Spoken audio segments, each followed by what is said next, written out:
Have you ever heard of the battle that sent shockwaves through the world, signaling the beginning of the end for colonial empires? I'm not talking about a story from centuries ago. This happened in 1954, and it was the first time a modern Western army was decisively defeated by a homegrown, anti-colonial force. For my American viewers, think about the spirit of the Battle of Lexington. That shot heard round the world.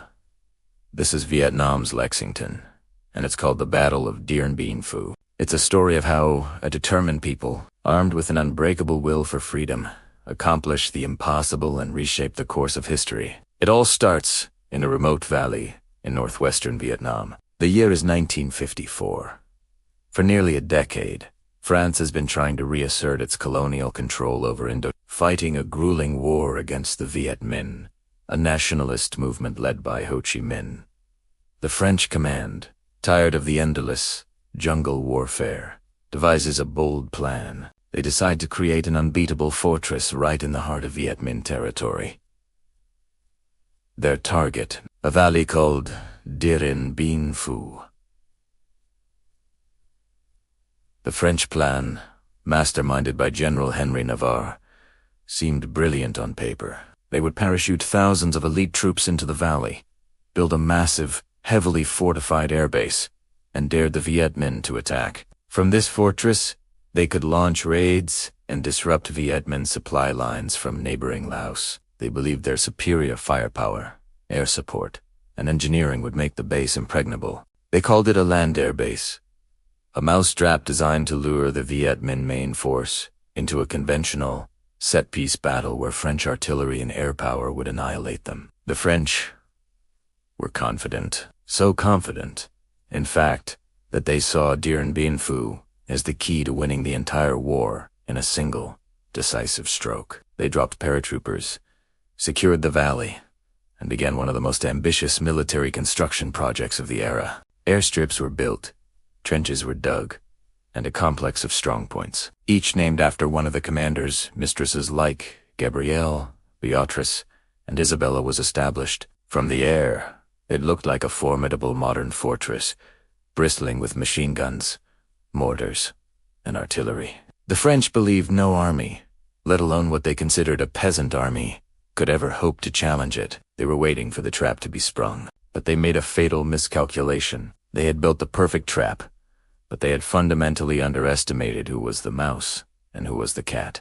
The Viet Minh, led by the legendary General Vo Nguyen Giap, saw the French move not as a threat, but as a golden opportunity. While the French saw a fortress, Giap saw a self-imposed prison. He accepted the French challenge, but on his own terms. His plan was audacious and seemingly impossible: to surround the French fortress and crush it. But how? The valley of Dien Bien Phu was encircled by rugged, jungle-covered mountains, considered impassable for heavy weaponry. The French were certain that the Viet Minh could only bring light infantry and mortars to the fight. They couldn't have been more wrong. What happened next is one of the most incredible logistical feats in the history of warfare. General Giap mobilized the entire nation. Hundreds of thousands of civilian porters, men and women, began a monumental effort. They created a vast supply network, a human conveyor belt, through hundreds of miles of treacherous jungle and mountains. They carried rice, ammunition, and supplies on their backs, or on specially reinforced bicycles, each carrying hundreds of pounds. This was the lifeblood of the coming siege. But the most astonishing part was how they moved their artillery. The Viet Minh didn't just have mortars. They had heavy artillery pieces captured from the French or supplied by China. How do you get massive cannons up steep, muddy, jungle-covered mountains without roads or heavy machinery? You do it by hand. Thousands of soldiers worked in shifts, day and night, in monsoon rains, inching the heavy guns up the slopes. They used ropes, levers, and sheer human muscle. They disassembled the cannons, dragged each piece through the mud and thick vegetation, and then reassembled them in secret. Camouflaged positions dug deep into the mountainsides, overlooking the entire French base. The French pilots flying reconnaissance missions saw nothing. They believed the surrounding hills were empty. They had no idea that dozens of cannons were now aimed directly down at them, a sword hanging over their heads. On March 13, 1954, the storm broke. The Viet Minh unleashed a devastating artillery barrage that shocked the French garrison to its core. The shells rained down with terrifying accuracy, hitting command posts, supply dumps, and, most critically, the airfield. The French commander of artillery, Charles Spear, had boasted that his guns would silence any Viet Minh artillery within minutes. When he realized the sheer number and perfect placement of the Viet Minh guns and his inability to counter them, he was overwhelmed by despair. Within days, he took his own life. The Viet Minh artillery had achieved its primary goal.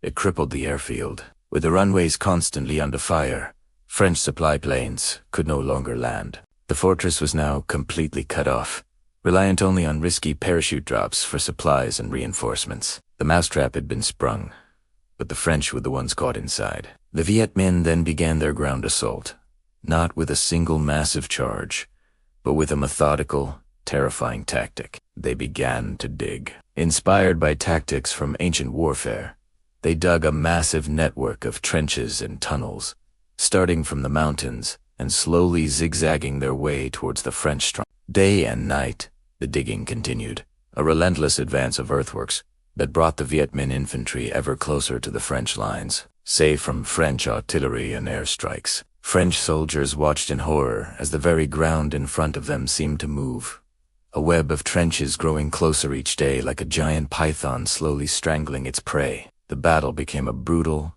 grinding siege. The Viet Minh would use their trenches to get within striking distance of a French strongpoint, overwhelm it with a massive assault, and then consolidate their position before repeating the process. One by one, the strongpoints, named after French mistresses, fell. The fighting was ferocious and intimate, often devolving into hand-to-hand combat in the mud-filled trenches. The monsoon rains turned the valley into a quagmire, making life for the defenders a living hell. The trenches filled with water, disease spread, and the constant shelling from the unseen enemy shattered their morale. For 56 days and nights, the defenders of Dien Bien Phu held on, hoping for a miracle that would never come. Their air support was ineffective against the well-camouflaged Viet Minh positions, and the parachute drops were often inaccurate, sometimes landing directly into enemy hands. The once proud fortress had become a pit of desperation and death. The Viet Minh noose tightened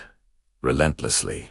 Finally, on May 7, 1954, the Viet Minh launched their final, all-out assault. They overran the central command bunker, and the French garrison surrendered. The red flag of the Viet Minh was raised over the defeated fortress. The news of the fall of Dien Bien Phu echoed around the world. In Paris, the government fell. The defeat was a catastrophic humiliation for France and had forced them to the negotiating table. The subsequent Geneva Accords ended French colonial rule and temporarily divided Vietnam into North and South, setting the stage for the next, even larger conflict involving the United States. The Battle of Dien Bien Phu was more than just a military victory.